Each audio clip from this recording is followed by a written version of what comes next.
There's a huge debate about the word great in contemporary academic circles. I don't think I would use the word great to apply to any particular text. I think there's a sense of a much more relative relationship between the text and the world, the text and the context, and how it interacts. I think the question perhaps we should be addressing is why fantasy is regarded as subsidiary to realism, for example, or magic realism, or poetry, and all those other genres which are regarded as high art. And part of that is to do with its origins in folk tale and the oral tradition. And what Tolkien did was kind of make it very respectable in a way, in the same manner as many of the first Golden Age writers of children's literature did in the 19th century. They tidied up the folk tale, and certainly he has tidied it up. You know, it's very clean, doesn't have any sex or messy kind of business going on. There's a clear division between good and evil. So I think when it is disparaged, it's disparaged because it is regarded as fantasy fiction or children's fiction, something like that. I think where Lord of the Rings comes is as it's a fable. He's a fabulist, and he's a cracking yarn teller. You know, it's a story of action and problem solving. It's not characterization. But what fantasy, there are different types of fantasy, and this falls into the realm of the marvellous. It's a sealed world. It's a world outside, beautifully plotted, actually. I think that's one of its strengths, is that it's overwhelmingly impressive in its plots, its subplots, its twists and turns, its cliffhangers, and also the language that he's worked out, or the language is, and the topography, the whole kind of geography that he's mapped out. So that's all quite formulaic in a way. Perhaps, you know, that sealed world is very closed. Other types of fantasy tend to be much more open-ended and sort of leach into the real world, however we might perceive that to be. But it tends to answer a set of desires, if you like, that we all have. It doesn't just deal with, you know, everyday functioning.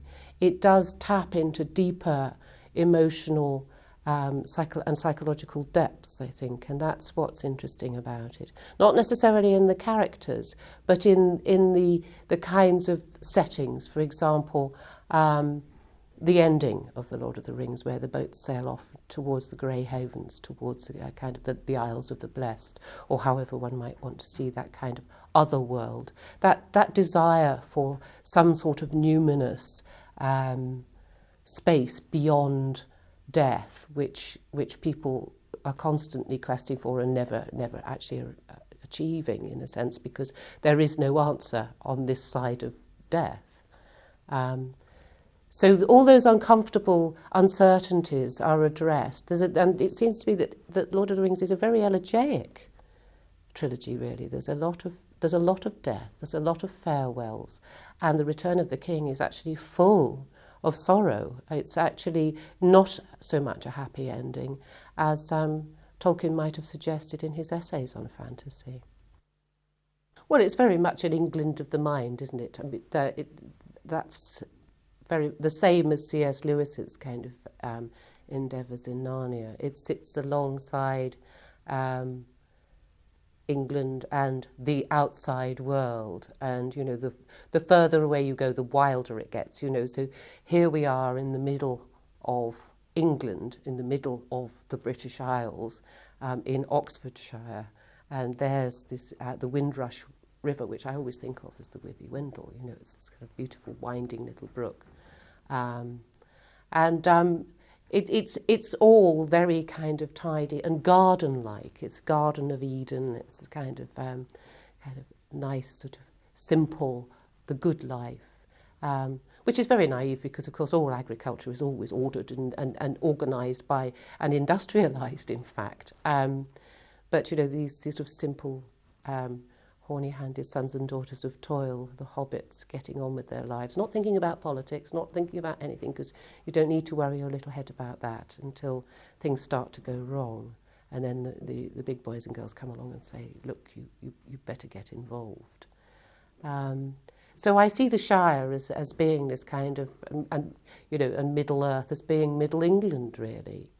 And that again, I mean, it is obviously tricky. It's a very tricky one. But there are fascinating layers to it, like, you know, the Barrow Wights, for example, you know, and one only has to sort of look southwest of Oxford and down to the Marlborough and all these extraordinary places. And there is a resonance there, a sense of the kind of layers of history that surround us. But then the landscape starts to become much more threatening, you know, sort of volcanoes and cracks in the ground out of which big fiery monsters emerge. The further you go out of the safety of the confines of this area. So that industrialisation, I suppose, obviously is part and parcel of that, and creeping in. But it's odd that it's creeping in from the fringes as opposed to coming from here, which is where, you know, we were the first industrialising nation in the world. So that's curious. And Oxford itself has this kind of idyllic quality, or I think it had for writers like Lewis and Tolkien. They were in this very safely ensconced academic male world, you know, and the senior common room and the pipes, you know, smoking their pipe weed and drinking their ale, and, you know, only disturbed by a few naughtinesses committed by undergraduates. You know, there was a sense of safety there, so I think that's how I read it. It's a number of plots, and I think that is extraordinarily well dealt with. You know, the twists and turns, the cliffhanging moments, the subplots, the stories of, you know, each person or each creature, or however we might describe them, each of their adventures, Mary's, for example, and what they get up to and how they get split up and how that's held together, I think, is actually extraordinarily well contained. It isn't a work that deals with character, so it is plot driven. Yes, I think so. Yes, so you take it's a well tried and tested device. You take aspects of human nature, and we're all much more complex than that, and you elaborate on that aspect. So you have, you know, the simple, well-meaning, rustic figure, the hobbit from the Shire. You have the Clint Eastwood Strider, you know, the pale rider, kind of, you know, appearing on the horizon, you know, narrowing his eyes and looking down, planning his next move.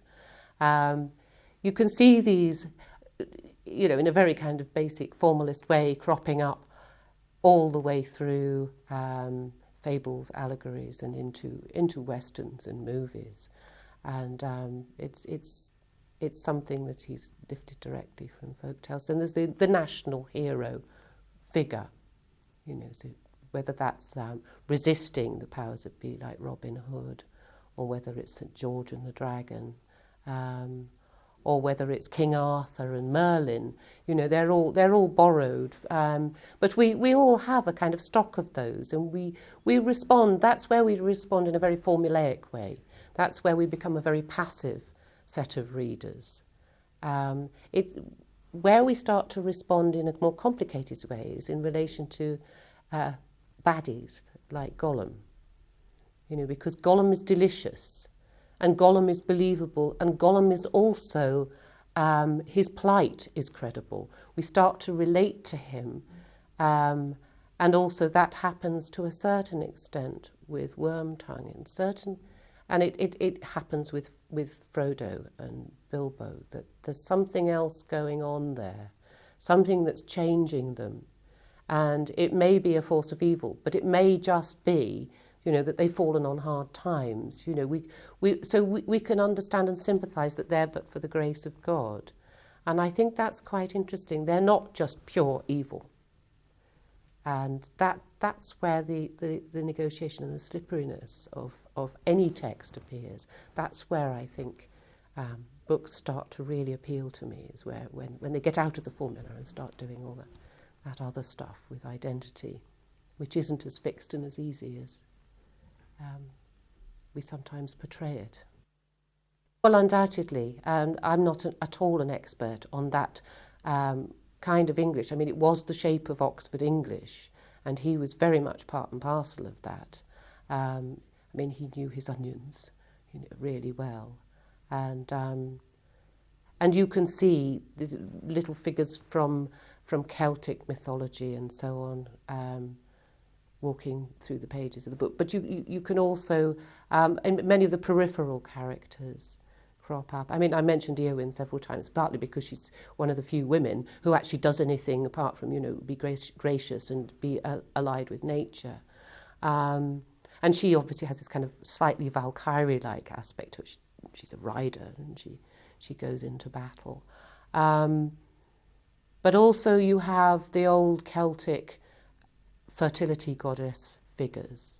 You get that cropping up in Shakespeare as well. You get it in a lot of English literature. You also get it in Scots and Irish literature. That's a very problematic kind of influence, that idea of, kind of man as mind and action, and woman as nature and kind of nurturer and all that side of things. The beautiful mother figure, the beautiful kind of ever-regenerate Mother Earth, which kind of leaves us stuck in one particular stereotype. And he's undoubtedly drawing on those in a very uncritical way. And all those literatures that, from Beowulf onwards, and those still do appeal as well. I mean, Luke Heaney's just, produced yet another Beowulf. The warrior going out to fight the monster. But in terms of actual Anglo-Saxon, obviously his knowledge of runes, his knowledge of Anglo-Saxon, his knowledge of linguistic structures is formidable and impressive. Obviously the war, or the wars, the two world wars, have an enormous influence on the characterization of certain opponents in the text. And it's interesting that the Germanic myths also inform the goodies as well as the baddies.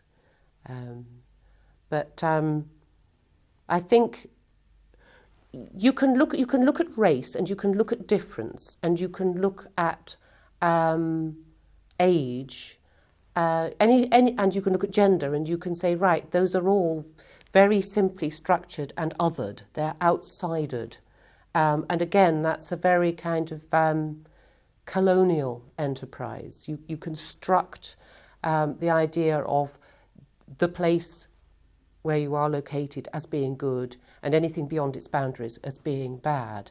And so, again, you create these crude binary oppositions. And also class comes in there, those that work underground, the Uruk-hai, the misshapen, dwarfish orc, not the dwarfs, but the orcs, who speak an ugly language. And again, we're back to that other binary, good, beautiful, ugly. So anything that isn't comprehended and assimilated into the system that's constructed within the book as being and portrayed as being good is therefore outside and other, and therefore by definition bad. So again, you could break them all down and say, well, this could be racist in terms of colour, this could be racist in terms of conflict with Germany, this could be sexist, but basically it does all tend to operate on that self-other principle. Those that are outside, the idea of the self is constructed in this very defensive way. It's a pure, which is a problematic word in itself, simple self. The hobbits are simple. The elves are not complex. They're all fairly contained within simple ideas of what it means to be a human being. Anything outside that threatens the dissolution of that tidy self. But nonetheless, so you dispel it. So you project anything you don't want to look at yourself and in yourself onto somebody else, onto Smeagol's and Gollums and Saurons and Saramans and Wormtongues and and on and on and on. But the interesting thing is when those figures start to become challenging, and there's Frodo and Gollum start to recognise qualities in each other or characteristics, the abject. And what colonialism tends to do is it tends to reject and abject anything that is not assimilable into that very kind of Western liberal humanist idea and put it out there and give it to other races, to other age groups, children. So you get the beautiful child, or you get the dangerous child, the dangerous little monster. You get the noble savage or the dangerous savage. You get the good, shiny, golden German, Aryan golden hair, or you get the dangerous one. So you don't look at the abjection in yourself. You keep it out there. But then it keeps coming back. You can't just fight it. It's just there. It certainly was at the time, in the 60s. But you only have to go down to any of the bookshops in the centre of Oxford and look on the shelves, and you'll see huge fantasy sections, many of which really haven't been written until around about the 70s and onwards. It's certainly, I think its size, its sheer scale that it covered, made it profoundly influential in terms of creating worlds. I mean, there were other writers around. I don't think it stood alone. I think it was in dialogue with other types of fantasy. Obviously there's the C.S. Lewis fantasies. There's the science fantasy, the Heinleins and so on, also going on and written at the same time. And C.S. Lewis was writing science fantasy as well.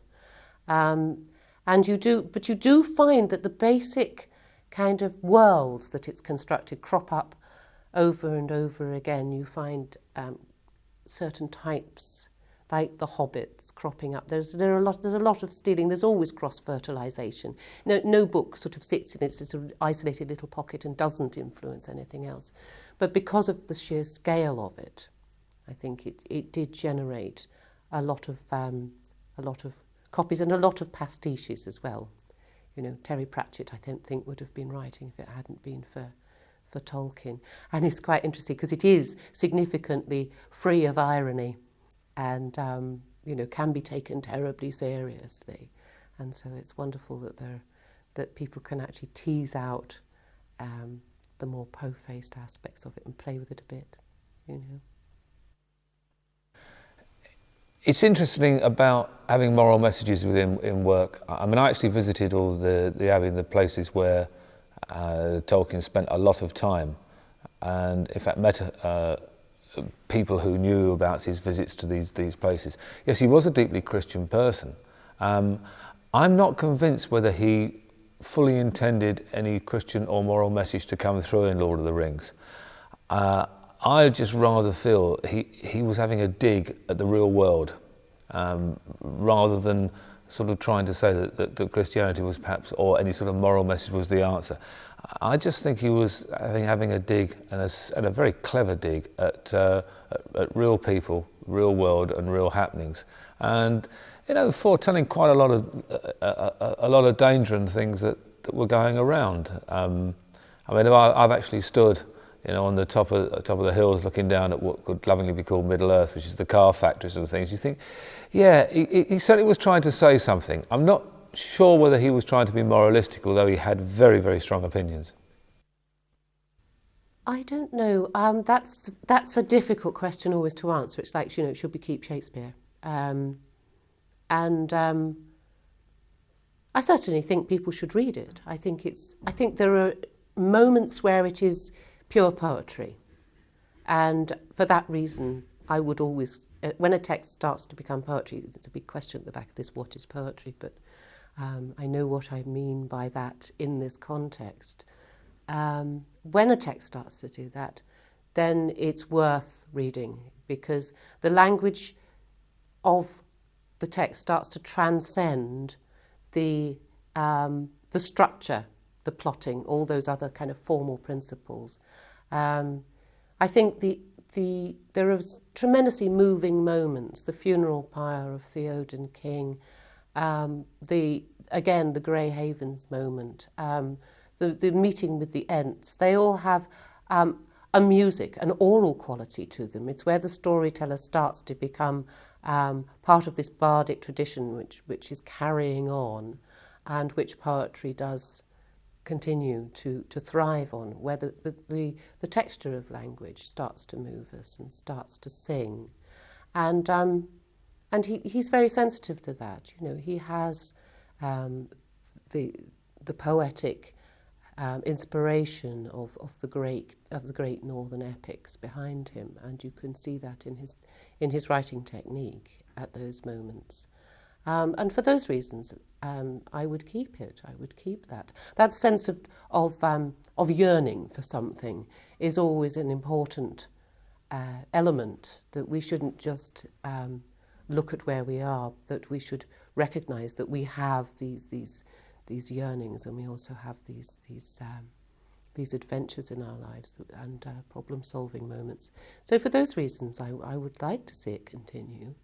I would think that as long as we have all that kind of residual other, perhaps we might say more reactionary stuff sloshing around, it will still continue to appeal to a much more kind of right-wing view of nation and identity as well. I don't think it's going to go away.